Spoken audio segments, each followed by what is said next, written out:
Hey, it's Soul, and we're back with another dive into Shadowlands professions. Today we're going to take a closer look at enchanting and ask, hey, is this going to make me money? Probably. Yeah, I know I'm sort of skipping ahead, but yes, probably. There's one big data point that we can't really test on the alpha though, it's not very reliable, and that's just how much and how difficult it's going to be to obtain enchanting materials. So let's talk a little bit about that first. It's most likely that for those of you who prefer to sell mass quantities of enchants, your sources will include low-hanging fruit like world quests, and to use a side profession like leatherworking to produce cheap items to disenchant.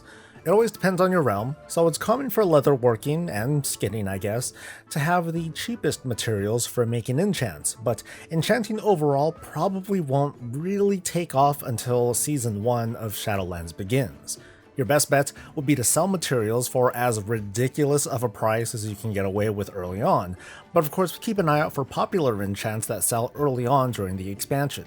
Also keep in mind that enchanting materials can be easily combined and broken down. 3 soul dust creates a sacred shard with just a click. 3 sacred shards creates an eternal crystal, and an eternal crystal can be fully broken down back into dust with no materials lost. So there's no more feeling stuck with too much of one material. Combining and shattering is available at the start of Shadowlands. There are a lot more useful enchants to sell this time around and should remain relevant throughout the entire expansion, so let's explain how this works using boot enchants as an example. There are 2 stat enchants for the boots that give agility, and 1 enchant that grants a speed boost after killing an enemy. Logically, it's in everyone's interest to at least enchant their boots with a speed boost, especially because it's very cheap and it's low level, but agility users may want to consider the stat enchant instead. The same philosophy applies to bracers, which give either intelligence or life on kill, and gloves, which give either strength or gathering speed. So there are going to be useful enchants that you can craft for different audiences, which is pretty cool. The chest and cloak can also be enchanted with useful stuff.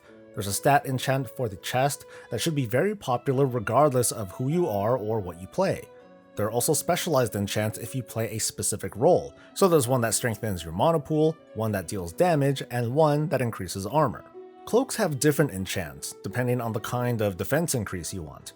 You can have straight stamina, or you can sacrifice a little bit of that stamina for leech, or run speed, maybe avoidance. So there's something for every audience, but straight stamina would be the least expensive to make. Enchanters might not be able to make legendaries, but they are going to be a source of important reagents as they can enchant Alethium, Heavy Desolate Hide, and Lightless Silk to eventually create these legendary base items. For now, there at least doesn't seem to be a cooldown on these enchants, but I wouldn't get so confident yet. These, like most reagents, might not be soulbound, but it won't surprise me to see these on some sort of cooldown in order to sort of control the supply side of the market and keep prices from tanking too quickly.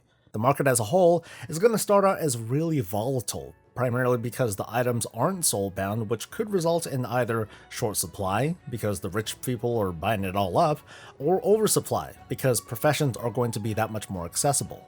Enchanters can add secondary stats to rings, which is, it's pretty self-explanatory, and can once again make wands. Of course, what enchanter is without their weapon enchants? The cheap weapon enchant only increases intelligence, which I find to be a little bit weird. The remaining enchants are higher end and kind of specialized, but not. Let me explain. Sinful Revelation increases the damage of spells and abilities based on the damage school that procced the effect. So this should be great for classes that only use one school and want to maximize their single target damage. Lightless Force seems to shoot an AoE projectile up to 40 yards in front of the caster, which sounds pretty amazing so far. Eternal Grace seems to behave similarly, only it's for healers and it heals stuff. And Ascended Vigor is the tank enchant, allowing the tank to take extra healing. And I think that this is pretty darn useful considering that this enchant will always scale up or down depending on the content that you're doing. Now let's take another look at these 4 major enchants. They don't provide stat bonuses, so in their current iteration, in theory, anyone can use any enchant.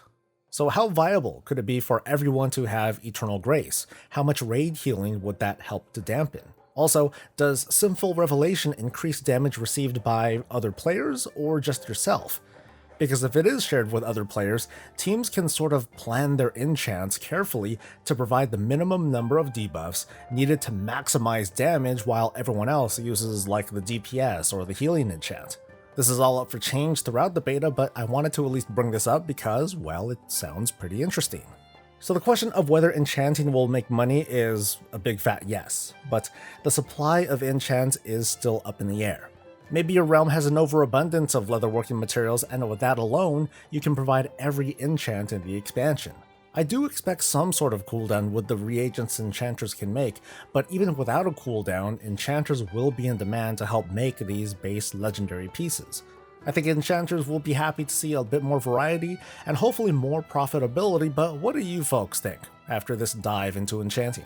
Send me your feedback in a comment below, and stay tuned for more Shadowlands coverage by subscribing to the channel and liking the video too. We'll see you next time. Until then, stay safe, stay healthy, and stay breezy.